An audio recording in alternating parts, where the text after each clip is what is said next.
is Vashanta. Vashanta, can you unmute yourself?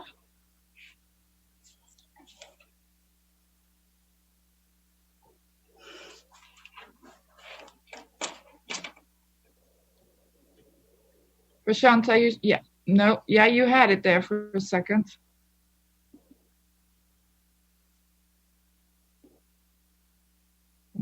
Yep, there you are. Is that good? Yes. Can you hear me? Yes, I can hear you and we can see you. Hello, Vashanta. Hi, birthday blessings to you, Yvonne.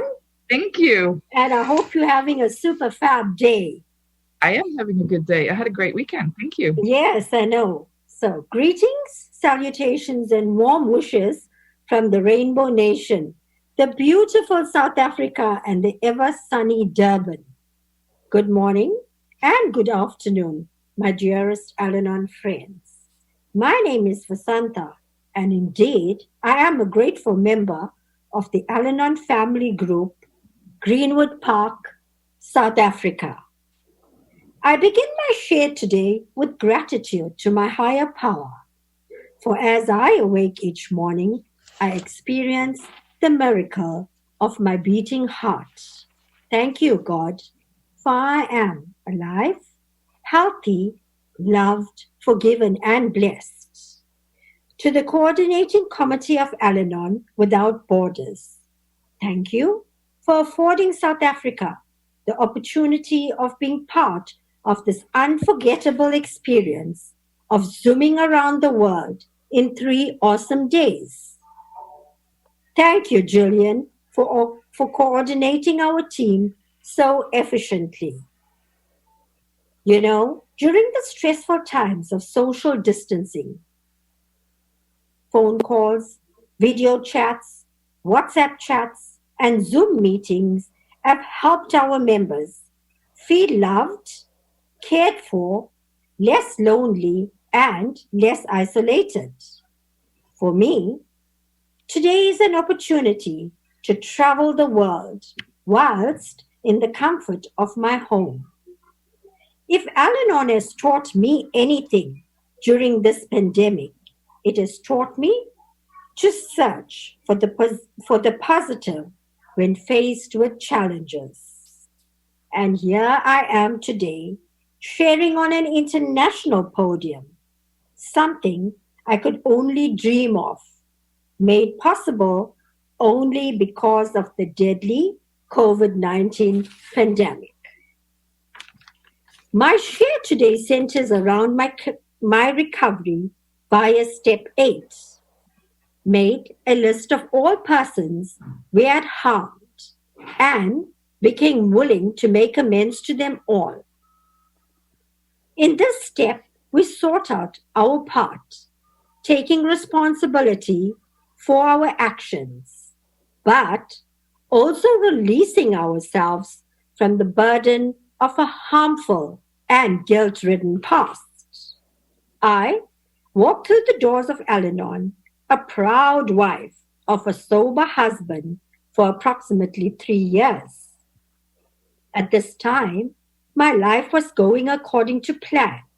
After all my time, my all-time enemy, my poison, the remover of my happiness, alcohol, had left my world. In these early days, I attended Al-Anon meetings faithfully, enjoyed reading my literature thoroughly, but the serenity, peace, happiness, and contentment that my Al-Anon friends confessed to have achieved escaped my very grasp. I knew if I worked the program, it would work for me. During these years, I truly believed that I was working the program to the best of my ability. After all, wasn't reading my conference approved literature, listening to the experiences, strengths, and hopes of other members, the cornerstone of our program. Yet, discontentment, anger, and resentment continued to be a lingering factor in my otherwise happy home. Like most young women, I always dreamed of a perfect, happy ending once I married. Now, I assumed with the removal of alcohol, surely my dream of a happy ending was here. Little did I know that there was more to recovering from the effects of alcoholism than just living with a sober alcoholic. Luckily for me, I continued attending meetings. Thank God for our wise and understanding long timers who gradually and subtly pointed me in the correct direction, explaining via their experience, strengths, and hope why one still remained miserable even whilst attending meetings. All I had to do was have an open mind. I began to see how I really had no grasp on the Al-Anon program. Eventually, discontentment discontentment and emotional status caused me mountains of undue despair and pain. Now I was told that I had finally hit my rock bottom, and if I wanted recovery, change was the name of the game. After approximately 6 years into the program, believe me or not, I admitted that I was probably my greatest enemy and that only I could, with the help of my higher power and the power tools of Al-Anon, turn my life around. And so began my journey of recovery using the steps and traditions. This became my new way of life. Working the 12 Steps program has allowed me the golden opportunity of turning my life over to a power greater than myself, redirecting me towards seeking happiness, contentment, and a new beginning. Working steps 1 to 7 has truly helped me discover and acknowledge that seeking God could restore my sanity and make my life more manageable. Making a fearless moral inventory was by far the most difficult, but certainly one of the most rewarding. It helped me find the very core of my being. Today, I am able to acknowledge my faults, work towards it, pay more attention to myself, and finally recognize I'm not perfect, but am indeed capable of loving and being loved. In step 8, we are given a new task to make a list of all persons we had harmed. Although I had made a mental list of all persons I thought I had harmed, I never really accomplished a written one until the universe threw me a curveball. Just when I thought I got my life figured out, enjoying the fruits of practicing my Al-Anon program, God had His own plan for me. On the 4th of June 2016, seems to me like only yesterday, I was diagnosed with an oftentimes fatal illness known as Stevens-Johnson syndrome, an allergic reaction to medication. I sustained severe damage to my skin and mucous membranes, resembling third-degree burns. Doctors had lost all hope and advised my closest and dearest that I will not survive this life-threatening illness. I am here today only by the grace of God. Upon surviving a close encounter with death, and during the painful days of my recovery, I learned that life is too short. I needed to make amends and make them now. I knew I had to make amends, but didn't know where to begin. Making a list of persons I had harmed was not an easy one. Each time, a loved one, a family member, or a friend visited me during this period of recovery, I knew I owed them an apology for my inconsideration, intolerance, impatientness, and sometimes selfish behavior. Finally, I arrived at the moment of truth, putting pen to paper and writing out my list. Looking at my fourth step inventory gave me the guidelines I needed to build upon. In step 4, I already acknowledged many of my defects of character, and I wasn't surprised at all when my alcoholic husband was by far on the top of my list of people I had harmed. During his active days, I cursed, I demoralized, I shouted, I screamed, I lied, I even stole from him. I became someone I wasn't, lashing out at the alcoholic and blaming him whenever things were not quite right.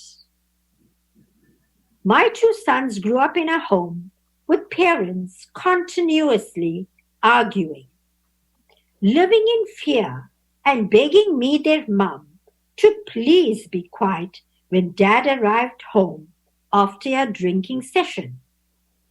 Today, during my Al-Anon program, I recognize the harm I have caused them. There were times I had locked them up in the room, commanding them to be silent or pretend to be asleep. A very vivid memory comes back to me when my little boy of 8 said, "Mummy, please open the door. Dad will not do anything to us." Today, when I read my Al-Anon literature and some of the readings bring us back to the harms we have done in the past, I feel the pain and hurt that I caused my children. My mom and my in-laws could recognize that my behavior was causing a lot more harm to the alcoholic than met the eye. And they too bore the brunt of my behavior. Eventually, everyone that loved the alcoholic, I began to hate. And as I worked on the defects of my character, the list got a lot longer. As the Al-Anon program suggests, putting the focus on myself, I was surprised to discover just how much I had harmed myself by simply wasting hours, days, months, and years focusing on the alcoholic. I had neglected myself, eventually hating the person I had become. After making the list, the second part of the step required become willing to make amends. Oh, and what a relief it was, knowing that I didn't yet have to take the frightening step of making amends. I didn't need to do anything just yet. All I needed to do was to become willing. The very idea of making amends was devastating and frightening. What if the harmed individual still resented me? I was told by an Al-Anon sister that this was the time to seek God's interception. For me, this is a step that prepares me for step 9. Every day, I pray for the willingness to become willing, to make amends. For me, this step is a work in progress. I am not perfect. Every day, I am faced with new challenges. Sometimes, my thinking may become distorted. And as I continue my journey of recovery, I continue to take inventory and continue to become willing to make amends. Becoming willing to make amends to those I harmed is actually a very humbling experience, but indeed a growing experience to actually admit wrongdoing.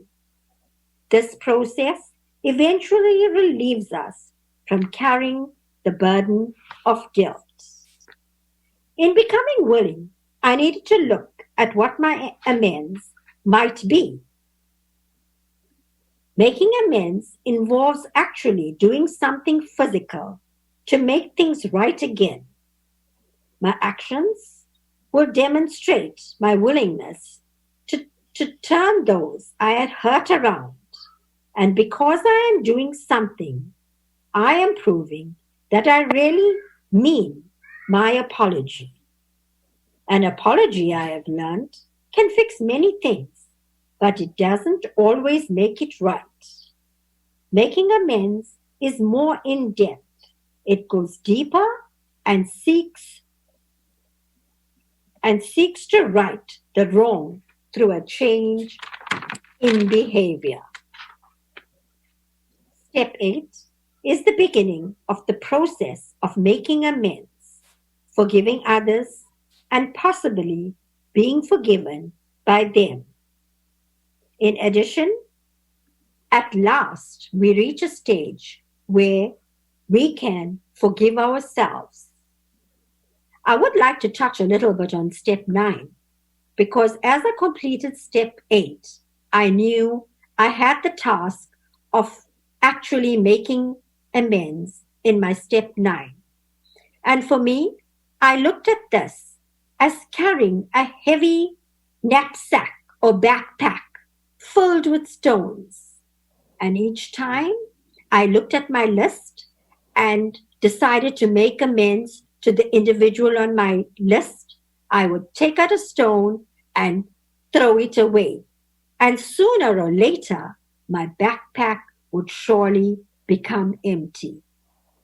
In conclusion, I just want to say, sometimes we hurt others more than we realize.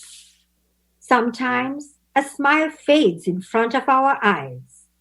And sometimes we are the reason for tears in someone else's eyes. Never treat anyone the way you don't want to be treated. Love life and love the ones around you. Thank you for listening. Thank you, Vashanta, and we're happy you got all better. That was quite, I've never heard of that. I had to look it up for a second. Thank you so much for participating. Good to see you. Thank you. Thank you very much. Jillian is back. Jillian, can you unmute yourself? Yeah, I have. Thanks, Yvonne. Thank you very much. Sorry about the clips, but I know my plan B worked perfectly. So thank you very much, Devi, for introducing Vashanta. And I caught the end of her share, and it was lovely. Thank you. I'm now going to hand over to Sue, and Sue is from Pretoria, which is the legislative capital of South Africa. It's near to Johannesburg, and she's at the Muraleto group. And she's been in Al-Anon for some 24 hours. So I'm going to hand over to Sue. Sue, you can unmute yourself. Yes, there you are. Thank you. Thank you. Why aren't I in the screen? You are in the screen. You're in my screen. Am I in the screen? Okay, good. Thank you. Hi, my name is Sue, and thank all of you for letting me come and speak to you today. Thank you, Jillian, for all the work you've put in. I know you've done a lot of work speaking to people around the country, and thank you to Vanya and your team. It's a great privilege to be here, and I'm very excited. Amends. Those are the hard ones. Making the list was easy. It's carrying on from there that is harder. But in order to really highlight what amends did for me, I've decided to focus on two in my life. And you'll see why as I go along. But I need to first tell you a little bit about who I am so that you understand my amends. Right. So who am I?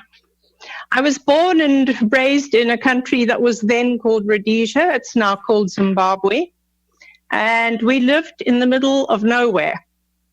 And I didn't go to school in junior school. My mom homeschooled us, and we only went off to high school when we went to boarding school. When I got to boarding school, I discovered that I could do 3 hours of homework in silence in the prep room every afternoon, or I could become good at sport. That was my option. So having never done sport, because I hadn't been to school before, I suddenly became an excellent sportswoman, anything rather than sitting in prep. The good thing about sport in the school I went to was it was a ticket to becoming known and confident, and people sought you out as a friend. And I'm saying that because this subsequently became part of a problem in my personality. So at school, I became the person that saved the kids that had no friends. I was the one who gathered them all under my wing and looked after everybody and made sure everyone got treated well by everybody else. I always was the peacemaker, the people pleaser, the one in the middle. That's who I was. Now, if some of you are wondering where I got that from, I grew up in the home of an adult child who never found the program. My mother was an adult child of alcoholics, and I had no experience with alcoholics. Our family only drank once or twice a year. Every year on my mother's and father's wedding anniversary, the family of 6 would sit down to dinner and share a bottle of wine.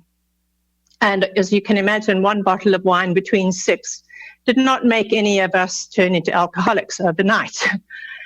The only other experience I had of alcohol was when it rained in our area. My father would mix a wheat beer shandy, and we'd sit on the lawn in the rain and enjoy it, because it very seldom rained. That's why I say 1 or 2 drinks a year, because it only rained every second year where we lived. So I had no experience of alcoholism, but I had the experience of growing up with an adult child. And my mother was very much a conditional love mother. If you loved me, you'd do your homework without being asked.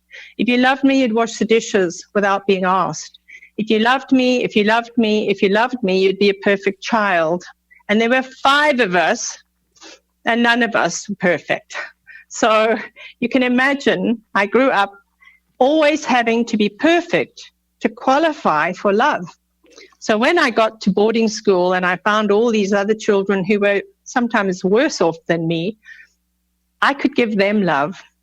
I could look after them. I could be their hero, and I could make sure everybody was safe. Until I didn't. And when I reached late high school, I was told that I would be made a prefect the next year. Now, for those of you in America, you probably don't really understand the concept, but in boarding hostels, prefects run the hostel. They're senior girls who are chosen to run the hostels under the supervision of 1 or possibly 2 teachers. So it was quite a responsible position, and it came with a lot of privileges. So it was something that was sought after. And a teacher took me aside and said to me, "You will never make prefect while you have all your broken wing friends." So I dropped them. I didn't need them anymore. Now, what kind of person does that? And what's more, when I was in grade 2, my teacher had told my parents that I had a very strong sense of justice. Well, by the time I got to high school, that had turned into judgment, and I was working on that pretty well. Yes, I was made a prefect. I enjoyed being a prefect, and yes, I hurt friends in the process. When I left school, I went to the United States for a year. I lived in Wisconsin for a year, and I went to university in Madison, and then later in Ohio at Oberlin College for a while. Unfortunately, my visa was not renewed, so I was sent back to Zimbabwe to reapply. When I got back to Zimbabwe, we were told no applications were being accepted from Zimbabwe. So that was the end of my university. And I went off and found myself a job. So here I was, an adult, out in the world, with an overblown sense of judgment, just for a start, a people pleaser, and someone that was almost ripe and perfect for an alcoholic to come along. So, the story of my first amend, it's one that I've never been able to make. Amends are the physical activity of practicing humility. And it's more than an apology. If you look at the ancient Greek form of apologize, it came about as to tell a story in your defense. It was a legal, legislative action back in the day. So an amend is much more than an apology. So I was now back in Harare. I'd come back from the Americas. I was living and working, and I was waiting to find my alcoholic husband, not that I knew it at that stage, when I came across one of my broken wing friends from school. And my poor friend Jackie, I shall call her Jackie, she was an adult child of an alcoholic.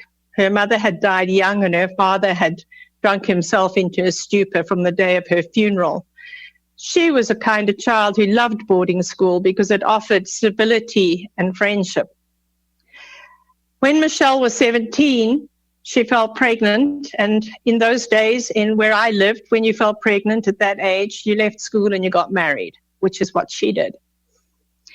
Unfortunately, the marriage was a disaster, and she got divorced by the time she was 19. And when I met her back in Harare, she told me that she was about to get married to her second husband, and she was pregnant. And would I please come to her wedding? Because nobody else from her family was coming. And the worst of it is I said yes, because that was the easy way out at the time. But in my head, my judgment was in full force. And I just thought, you loser. Can you imagine having to get married twice in a row? And I didn't go to her wedding. I didn't pitch.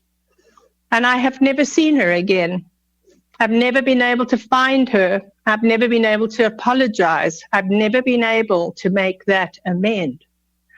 So the only way I can make amends to my friend is to work and do steps and do 12-step work and sponsor and do service in Al-Anon, because I cannot make that amend. That one is going to stay with me forever, unless by some miracle she's on this.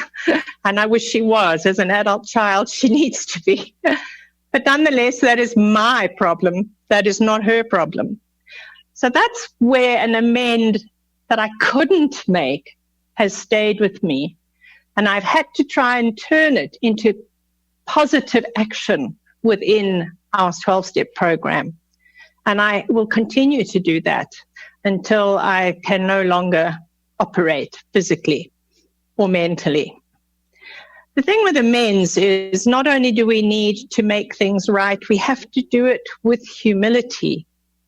Humility means being of the unself. It means doing something with neither pride nor self-deprecation, to just be neutral. And that is not always easy to do.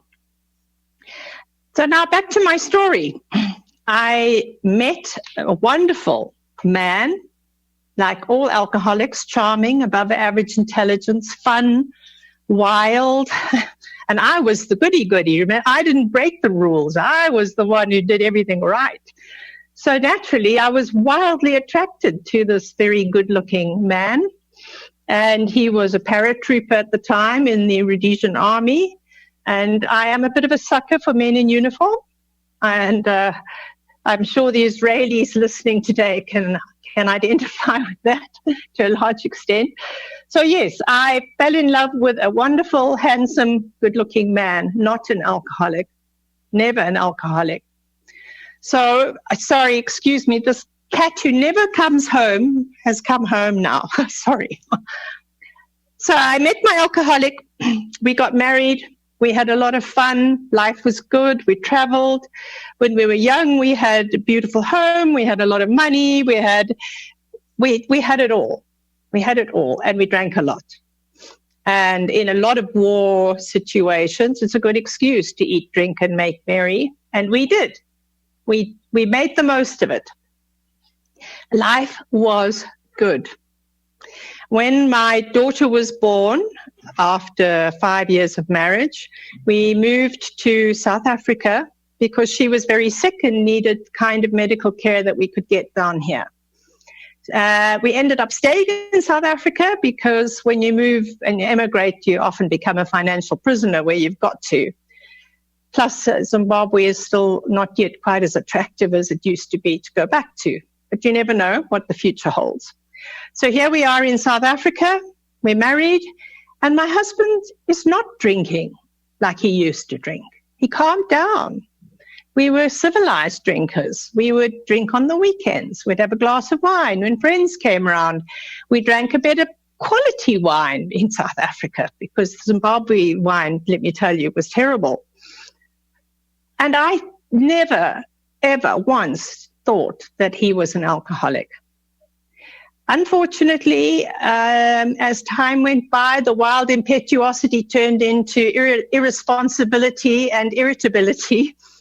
And I began to think that my husband had had a nervous breakdown of some sort or a midlife crisis. And I told my children all the time, Daddy's stressed. Don't worry about Daddy. He's just stressed. He's just stressed.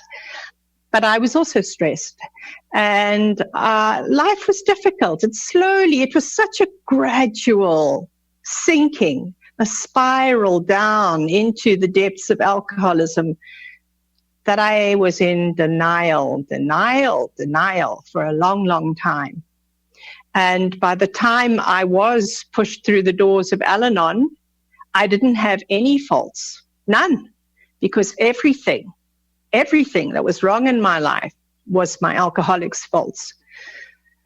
Now, I've already told you the story of Michelle, so you know perfectly well that I was lying to myself. And when I came into these rooms and I was told that I needed to concentrate on me and not my alcoholic, I was angry. I'm quite happy for everybody else in the world to change, but I don't want to change. And I only went back to the second meeting because I was told it was a fourth step meeting and I was going to list all my husband's faults and then you people were going to tell me how to fix them. And I was extremely disappointed the following week to hear everybody else discussing their own faults because I didn't have any. And even if I did have any, they were the alcoholic's fault. And if I had done or said something wrong, I didn't have to apologize because he wouldn't remember. And I used that. I was extremely smug and I was extremely powerful.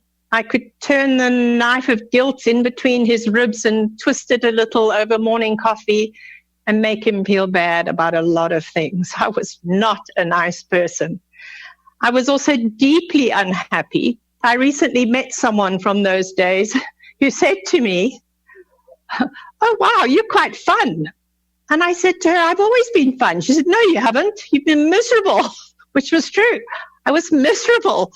And Al-Anon took me in. They welcomed me. They didn't care that I was judgmental. They didn't care that I sat there thinking, these people have been here for 12 years. There's only 12 steps. How hard can this be? And I have to confess, I've now been here for 18 years and I still have to make my amends, do things according to my program, because as soon as I deviate from my program, I get unhappy. So there's every reason, I know all the reasons I should stick with this program, and yet still my ego can slip in between me and my higher power and make me say things and do things that I know are wrong.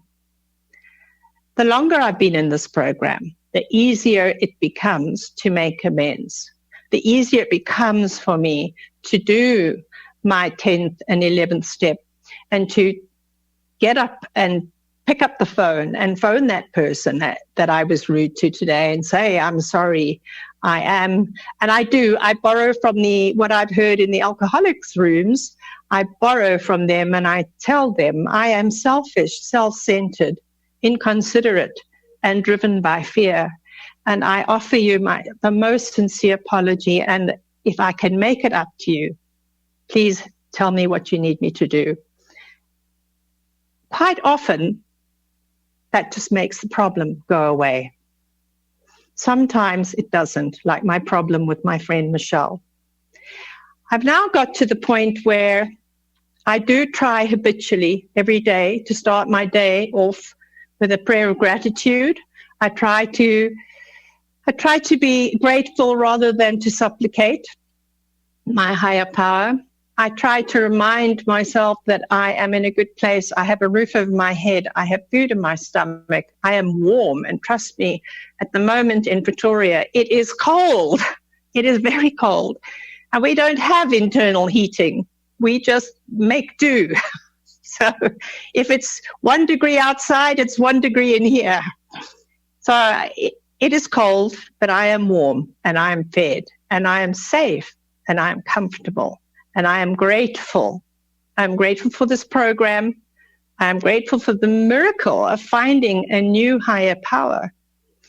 I was raised as I suppose the equivalent, we say here, a Bush Baptist, which basically means if a priest came into the area and was prepared to give some sort of service, we'd all go to it, mostly for the braaivleis or the barbecue afterwards. So I had no particular religion that I prescribed to. At high school, my mother wrote down on my application form that I was an Anglican. So I went to the Anglican church every Sunday until I discovered that the Catholics got a lot more bacon because they ate later in the day. So I became a Catholic because I really like bacon. Good, sound, theological reasoning, as you can see. So by the time I became a Catholic through confirmation as an adult when I met my husband. It was one of the things that he had asked was that our children would be raised as Catholics. And so I accepted that I would be a Catholic and our children would be Catholic. And again, I've heard a little saying in AA, you don't have to be Catholic to be an alcoholic, but it helps. So we were ripe. And when I came into Al-Anon, I had no God. I was angry with God. God didn't listen to me and didn't take instructions because that's all I gave him. I couldn't pray anymore. I just gave him the usual instructions. Bring him home early. Bring him home sober. Don't bring him home. Bring him home later. Bring him after the kids are in bed. Put him in jail. Don't put him in jail. Those were my prayers. I never once, I'd say, fix Frank, fix Frank, fix Frank, fix Frank. I never, ever, ever said, fix Sue. Never once did I ask to be fixed. And Al-Anon gave me the tools to fix Sue. Al-Anon gave me the tools to stop obsessing over somebody else's life. I was as obsessed with alcohol as my husband was. I just didn't drink it. At least he occasionally had some fun. I never had any fun. And I was miserable. And I came into these rooms and found a God of my own understanding. And I began to work the steps. I had a strict sponsor who was quite insistent that I do so. Although I have to confess, looking back at her, she was kind of easy on me because I was married to an alcoholic. She was Irish and she was lovely. And she taught me how to laugh again. And we had some wonderful times. So I had to refine my higher power. I had to start from scratch. I had to build an entirely new concept of a higher power, and I had to build a relationship with that higher power. And when it came to doing my amends, there were some I didn't want to do. And it was actually my husband who said to me, do you want a relationship with a higher power? Or do you want a relationship with this person?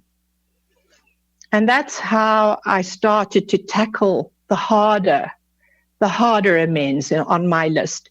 And I managed to cross most of them off relatively quickly and have reestablished relationships with people that I had thought was long gone.